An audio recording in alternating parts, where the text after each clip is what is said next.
সব বিষয় নিয়ে কথা বলার জন্য আমাদের সাথে আজ রয়েছেন আপিল বিভাগের সাবেক বিচারক বিচারপতি এইচ এম শামসুদ্দিন চৌধুরী। বিচারপতি এইচ এম শামসুদ্দিন চৌধুরী, আপনাকে স্বাগত আমাদের অনুষ্ঠানে। ডক্টর মোহাম্মদ ইউনুস, আপনাকে আমাদের অনুষ্ঠানে স্বাগত জানাই। আমরা এটাই বুঝতে চাইছি যে আপনি কি মনে করেন প্রধানমন্ত্রীর অবস্থান কোটা সংস্কার নিয়ে 10 জুলাই 2024 এবং 19 জুলাই 2024 সেম ছিল? শোনেন, সরকারের অবস্থান তো সবসময় এক। তারা চেয়েছিল যে কোটা যেন বিলুপ্ত করা হয় এবং সেই বিলুপ্তি করার উদ্দেশ্য নিয়েই সরকার কিন্তু হাইকোর্টের নির্দেশনা, হাইকোর্টের রায়কে আপিল বিভাগে আপিল করেছিল একটি প্রার্থনা করি যে কোটা যেন বিলুপ্ত করা হয়। সেটা তো সেই ছাত্ররা যারা কোটা আন্দোলনের কথা বলছে তাদের ইচ্ছা ছিল। তো সেই পরিস্থিতিতে তাদের আন্দোলন করার তো কোনো প্রশ্নই ছিল না। তারা একটি অসৎ উদ্দেশ্য নিয়ে মাঠে হাজির হয়েছিল। আপনি বলতে চাইছেন যে সরকার কোটা বাতিলই চাইছিল, মানে শেখ হাসিনাও কোটা বাতিল চাইছিলেন 10 জুলাই 2024। তার আগে থেকে শুরুর থেকেই তো কোটা বাতিল দিয়েছিল। কোটা বাতিল দিয়েছিল মানে তো হাইকোর্টের রায়ের বিরুদ্ধে, হাইকোর্টের রায়ের বিরুদ্ধে আপিলটাতে আমি একটু পরে আসি। আমি একটু প্রধানমন্ত্রীকে পড়ে শোনাই 14 জুলাই উনি যখন সংবাদ সম্মেলন করলেন, উনি বললেন কোটা বাদ দিলে কি অবস্থা হয় আমরা দেখেছি। ফরেন সার্ভিসে মাত্র 2 জন মেয়ে এবং পুলিশ সার্ভিসে 4 জন মেয়ে সুযোগ পেয়েছে।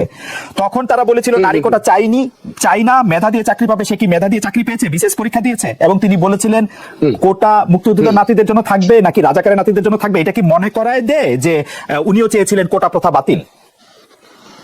শুনেন, আমরা তো উনি কি বলেছেন সেটা পাশে রাখেন, কিন্তু ঘটনা হলো এই যে সরকার তো আপিল করেছিল হাইকোর্টের রায়ের বিরুদ্ধে। হাইকোর্ট বলেছিল কোটা থাকবে এবং সেই রায়কে চ্যালেঞ্জ করে সরকারই তো আপিল করলো আপিল বিভাগে এবং ছাত্রদেরকে বলেছিল যে এইটি আপিল বিভাগের একান্ত সিদ্ধান্ত, এখানে সরকারের কিছু করার নেই। খালেদ, তুমি বলেই বলছি তোমাকে, তুমি তো খুব ভালো করেই জানো দেশটি সংবিধান দ্বারা পরিচালিত হয়। সেই অবস্থায় যখন আপিল বিভাগে মামলাটির বিবেচনাধীন, শুধু বিচারকই না, সর্বোচ্চ আদালতের আপনি জুরিস্টও বটে, কিন্তু আপনি কি সত্যি এটি বলছেন যে সরকার এটি চেয়েছিল? সরকার আপিল করেছে, সরকার না চাইলে সরকার অ্যাটর্নি জেনারেলকে এই ব্রিফই দেয় নাই যে কোটা বাতিলের পক্ষে গিয়ে কথা বলো। এই ব্রিফ দিয়েছে আন্দোলন শেষ হওয়ার পরে 18 আগস্টের পরে। প্লিজ তুমি পিটিশনটা দেখো। পিটিশনের অ্যাটর্নি জেনারেল সর্বোচ্চ আইন কর্মকর্তা গেছিল, সেখানে কোনো ডেপুটি অ্যাটর্নি জেনারেল বা অতিরিক্ত অ্যাটর্নি জেনারেল যায়নি। এখানে আপিল করেছিল সেই হাইকোর্টের রায়, অর্থাৎ কোটা বাদ করার প্রার্থনা নিয়ে আপিল করেছিল। তো এই ঘটনার পর তো এই ব্যাপারে আর দ্বিমত পোষণের কোনো অবকাশই থাকে না। সরকার চেয়েছিল এই কোটা বাদ করতে, কিন্তু এই সাধারণ ছাত্ররা তো এটা বুঝতে পারেনি। সাধারণ ছাত্রদের বোঝানো উচিত ছিল যে এটি সরকারের হাতে নয়, এটি আপিল বিভাগের হাতে। কারণ সাধারণ ছাত্ররা, অনেক জ্ঞানী গুণী লোকও কিন্তু জানে না যে সরকার আর সুপ্রিম কোর্ট সম্পূর্ণ আলাদা দুটি সত্তা। সুপ্রিম কোর্ট সরকারের অংশীদার এবং সুপ্রিম কোর্টের বিচারপতিরাও সরকারের কর্মকর্তারা। এই জিনিসগুলো বোঝানো হয়নি, তাদের বোঝানো হয়েছিল। আপনি কি বলছেন প্রধানমন্ত্রী 14 জুলাই বলেছিলেন যে আদালতের নির্দেশ অনুযায়ী আমার কার কিছু করার নাই? পরে দেখা গেল যে অনেক কিছু করার আছে। 18 জুলাই অ্যাটর্নি জেনারেলকে বলা হলো যে স্পেশালি ছুটির দিনে এসে এগিয়ে নিতে। আমি বলি আইনজীবী আনিসুল্লাহ সাংবাদিকদের এগিয়ে নিতে করেছে, কিন্তু 18 জুলাই বলেন। শোনো খালেদ, না যেদিন না, তার আগে তো হাইকোর্টের রায়ের কপি না পাওয়া পর্যন্ত তো সেই সুযোগ ছিল। হাইকোর্টের রায় পাওয়া গেল 14 জুলাই পেয়েছে। না 14 জুলাই পাওয়ার পরেই ইমিডিয়েটলি তারা এগিয়ে নিয়েছে। কিন্তু ইমিডিয়েটলি 18 জুলাই নিয়েছে জাস্টিস চৌধুরী, 18 জুলাই এগিয়ে নিয়েছে। আগে 18 জুলাই আগিয়ে নিয়েছে। যখন এটি তো একটা প্রক্রিয়ার ব্যাপার। হাইকোর্টের রায় পেল, সেটি জমা দিল, সেখানে তারা এসে লিভ টু অ্যাপিল অ্যাপ্লিকেশন করতে হলো। এটি একটি প্রক্রিয়ার ব্যাপার, কিন্তু তারা তো আপিল বিভাগের রায় তো আর খণ্ডন করেনি বা করতে পারে না। খণ্ডন করলে তো তারা আদালত অবমাননার দায়ে অভিযুক্ত হতো। যে রায় দেওয়ার আগে রায়টি হয়েছে 21 জুলাই। প্রধানমন্ত্রী 17 জুলাই জাতির উদ্দেশ্যে ভাষণ করে বললেন যে তোমাদের রায় পছন্দ হবে তোমাদের। How could she no? না, আশা করি পছন্দ হবে এই কথা। কথা হলো যে তোমার রায় পছন্দ, প্রধানমন্ত্রী তো আর হাইকোর্ট সুপ্রিম কোর্ট পরিচালনা করে না, তাই না? কথা হলো এই কথা তো মনে হচ্ছে না, মোটেও না, মোটেও প্রধানমন্ত্রী ওই ধরনের কোনো কথাই বলেনি। এভাবে টুইস্ট করা তো ঠিক না। শোনো, এইখানে কথাটা হলো যে সরকারকে তো অপেক্ষা করতে হয়েছে যে সুপ্রিম কোর্ট কি বলে। এর বাইরে তো কিছু করার ছিল না। এর বাইরে করা মানে সংবিধানকে কি করে দেওয়া, এটা একটা বিদ্রোহের মতো। সংবিধানের বাইরে কিছু করা।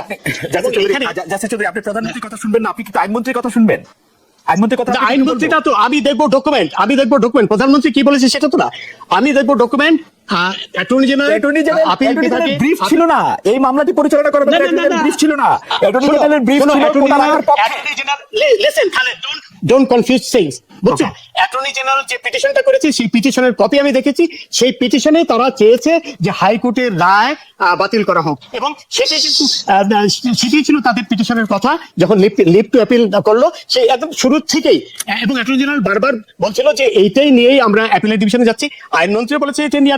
আমি তো ডকুমেন্টের কথা বলবো, ডকুমেন্ট বলছে যে সরকার প্রথম থেকেই, এবং ইনফ্যাক্ট এই শেখ হাসিনার মুখের কথা আপনি গুরুত্ব দিবেন না। শেখ হাসিনার মুখের কথা আমি সেখানে যাচ্ছি না, যাওয়ার কোনো সুযোগও নেই। আমি দেখবো ডকুমেন্ট কি বলে। ডকুমেন্ট পরিষ্কার ভাষায় বলে, শেখ হাসিনা পরিষ্কার ভাষায় সংবাদ সম্মেলনে বলছেন যে তিনি কোটা চান, আর তার অ্যাটর্নি জেনারেলকে বলছেন যে কোটার বিরুদ্ধে গিয়ে ব্রিফ মানে লড়াই করো। না, আপিল বিভাগে কি দরখাস্ত করেছে সেটা আমি দেখবো, সেটা হলো ডকুমেন্টেড ব্যাপার। সেখানে অত্যন্ত স্পষ্ট ভাষায় তারা চ্যালেঞ্জ করেছে হাইকোর্টের রায়, বলেছে যে হাইকোর্টের রায় বাতিল করা হোক। সেটাই ছিল একেবারে শুরুর থেকে, সেটাই ছিল বড় কথা। এবং আমাদের একটু বলবেন যে আপনি যে ডকুমেন্টটা দেখেছেন, অ্যাটর্নি জেনারেল ব্রিফ রেডি করেছেন, যে আপিল রেডি করেছে, সেটা কত তারিখে করা? এইটা যেদিন করলো লিভ টু অ্যাপিলের দরখাস্ত করলো আগে থেকে, 18 জুলাই প্রথম তো করলো সিএমপি, 18 জুলাই করলো। সিএমপি করলো না, তারও আগে সিএমপি যেদিন করলো সেই দিন 14 জুলাই আগে তো 14 জুলাই আগে তো সিএমপি করা সম্ভব না। 14 জুলাই রায়ের সার্টিফিকেট আপনি পাইলেন না। শোনো খালেদ, আপিল কেন করলো? যদি এটাই হয় তাহলে তো আপিল চাপে পড়ে আপিল করতো না তো। না, চাপে পড়ে আপিল, এই চাপ সৃষ্টি হওয়ার অনেক আগেই আপিল করেছে সরকার। আপিল করার তো একটা সময় থাকে, সেই সময়সীমার মধ্যে তখন কিন্তু এইসব সৃষ্টি হয়নি। এইসব শোনো, অত্যন্ত স্পষ্ট যে একটি কুচক্রী মহল, যে 71-এর পরাজিত অবশক্তি বিএনপি, শিবির, জামাত, এরা মিলে এই ঘটনাটি ঘটিয়েছে, এই পরিস্থিতি সৃষ্টি করেছে একই উদ্দেশ্যে সরকার পতনের ঘটনার জন্য। আমরা আবার আপনার কাছে আসবো। আমরা গত কয়েকদিন ধরে আপনার কথা শুনতে পাচ্ছি, আমরা শুনছি আপনার সুচিন্তিত মতামত। আমি শুধু এইটি জানতে চাইবো যে জাসির চৌধুরী, আপনি কি আমাকে একটু বলবেন যে 1 জুলাই থেকে নিয়মতান্ত্রিক ভাবে এই আন্দোলন তারা করছে, ঠিক কবে থেকে জামাত বিএনপি কোটা আন্দোলনকারী? নিয়মতান্ত্রিক ভাবে এই আন্দোলন কখনো নিয়মতান্ত্রিক ভাবে হয়নি। রাস্তা বন্ধ করে দেওয়া, এটিকে তুমি নিয়মতান্ত্রিক আন্দোলন বলতে পারো না। সমস্ত যানবাহন বন্ধ করে রেল আন্দোলন তো রাস্তা বন্ধ করে আন্দোলন, অবশ্যই রাস্তা খোলা রাখাটাই তো অশান্তির সৃষ্টি করা, এবং সমস্ত যানবাহন, সমস্ত মানুষের চলাচল সব বন্ধ করে দিয়েছিল। এইটিকে কোনো অবশ্যই নিয়মতান্ত্রিক আন্দোলন বলা যায় না। তখন যদি এটি বলা হইতো, আমি তো নিজে দেখেছি, আমি নিজে বেরোতে পারিনি, রাস্তার মানুষ বেরোতে পারিনি, বাংলাদেশে কোনো কিছু আন্দোলন চলবে না তাহলে? বাংলাদেশে কোনো কিছু আন্দোলন চলবে না তাহলে? নিয়মতান্ত্রিক আন্দোলন আর এই অশান্তির আন্দোলন সম্পূর্ণ আলাদা জিনিস। যদি নিয়মতান্ত্রিক আন্দোলন হতো তাহলে তো এইসব হতো না। তারা যদি রাস্তা বন্ধ না করতো, তারা যদি এমনিতে রাস্তা বন্ধ করাটা কোনো অবশ্যই নিয়মতান্ত্রিক হতে পারে না। নিয়মতান্ত্রিক আন্দোলন হলো করা, দাবি উচ্চারণ করা, এবং সেটি শান্তিপূর্ণ ভাবে, রাস্তা বন্ধ করে নয়, কোনো অবশ্যই এগুলাকে কোনো অবশ্যই নিয়মতান্ত্রিক বলা যায় না। এবং সেই অবস্থায় পুলিশ অনেক ধৈর্যের পরিচয় দিয়েছে। পুলিশ, কারণ আমার অধিকার ছিল, সবার অধিকার ছিল সেই অধিকার যখন খণ্ডন করা হলো, তাকে আর কোনো অবস্থায় নিয়মতান্ত্রিক আন্দোলন বলা যায় না। এটি নিয়মতান্ত্রিক কোনোদিনই ছিল না। আন্দোলনকারীদের আপনারা হামলা করে ছাত্রলীগ এবং যুবলীগের সমর্থকরা 6 জন নিহত হন। এর মধ্যে রংপুর বেগম রোকেয়া বিশ্ববিদ্যালয়ের আন্দোলনরত শিক্ষার্থী আবু সাইদ মানে অলমোস্ট লাইভ উনি মারা গেছেন পুলিশের গুলিতে। আপনি আমাদের একটু বলবেন যে পুলিশের ধৈর্য দেখানোর জায়গাটা আপনি কোথায় দেখলেন, বা আপনার কাছে কেন মনে হলো যে পুলিশ ধৈর্য ধরেছে? আচ্ছা শোনো, প্রথম কথা হলো যে বাংলাদেশের স্বাধীনতা পূর্ববর্তী সময়ে যেসব আন্দোলন হয়েছে সেসব আন্দোলনের সাথে এখনকার কোনো কিছু তুলনা করাটা দুর্ভাগ্যজনক। তখন আমরা স্বাধীনতার জন্য পাকিস্তানি ইসে থেকে, কলোনিয়াল ইয়ক থেকে মুক্তি পাওয়ার জন্য আমরা আন্দোলন করেছি। সেই পরিস্থিতি এখন এর সাথে তুলনা করা যায় না। ছোট করে একটু জানতে চাইবো যে আপনি ইংল্যান্ডে ছিলেন, 81 সাল থেকে 90 সাল পর্যন্ত শেখ হাসিনার আন্দোলনকে আপনি দেখেছেন, বা 91 থেকে 96 পর্যন্ত শেখ হাসিনা আন্দোলনকে? সেখানে কোনো সেটা স্বাধীনতা পরে, আমি ইদানিং কালে, হ্যাঁ স্বাধীনতা পরে, ইদানিং 15 বছর ধরে আওয়ামী লীগ ক্ষমতায়, শেখ হাসিনা আন্দোলন অশান্তি ইদানিং কালেও এই গাজার ব্যাপারে মার্কিন যুক্তরাজ্য সহ বিভিন্ন দেশে যে আন্দোলন হয়েছে, সেখানে কিন্তু অশান্তিকর আন্দোলন কিন্তু কখনো হয়নি, এবং যেখানে অশান্তিকর আন্দোলন করার চেষ্টা করেছে সেখানে কিন্তু অন্যরকম ফলাফল হয়েছে। এখন কথা হলো যে প্রথম কথা হলো আন্দোলন তো করার কোনো প্রয়োজনই ছিল না, যেখানে সরকারও একই কথা চাচ্ছিল, কোটার বিলুপ্তি। এবং এখানে আমি একটি কথা বলতে চাই খালেদ, যেদিন অ্যাটর্নি জেনারেল যেদিন চেম্বার আদালতে গেলেন মাননীয় বিচারপতি এনায়েতুর রহিমের চেম্বারে, সেদিন কিন্তু উনি এই কথাটাই বলেছিলেন যে হাইকোর্টের যে আদেশ সেটিকে স্টে করে দেওয়া হোক। অর্থাৎ এটি থেকে অত্যন্ত স্পষ্ট যে সরকার সবসময় চাচ্ছিল হাইকোর্টের সেই রায়।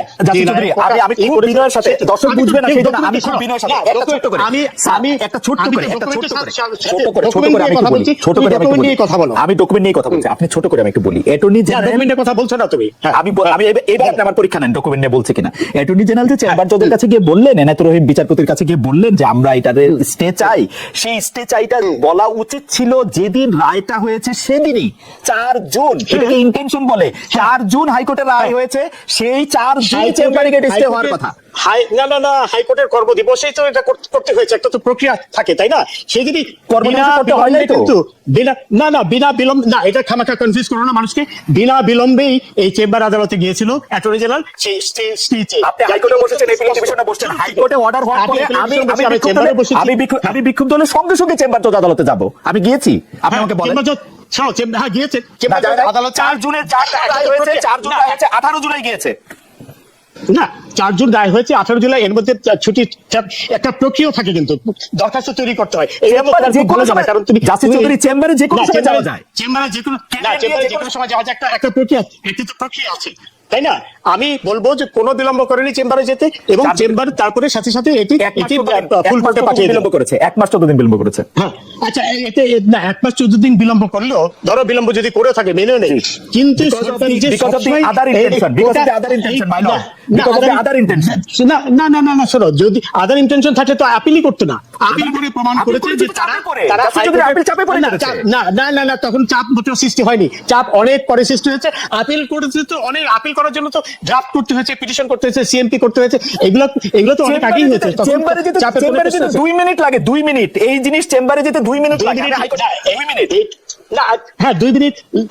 তারা যেটা করেছে এখানে কোনো বিলম্ব করেছে, আমি আপনি দুজনই দেখেছি, হাইকোর্টে অর্ডারের পরে 2 মিনিটের মাথায় চেম্বারে যেতে আমি আপনি দুজনই দেখেছি। হ্যাঁ, কিন্তু এই যে সিএমপিটা করেছে, সিএমপির ভাষাটা কি?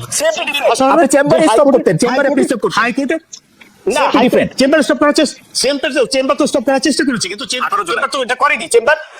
চেম্বার এটা ফুল কোর্টে পাঠিয়ে দিয়েছে। সুতরাং এটা কেন মানুষদের করছো, কনফিউজ করছো? আমি চেম্বার শুনেছে, এটা শোনার পরে ফুল কোর্টে পাঠিয়ে দিয়েছে, যেটা ফুল কোর্টে চলে গেছে। সুতরাং এবং সিএমপি যখন করলো, সিএমপির ভাষাটা তো তাই যে হাইকোর্টের রায়কে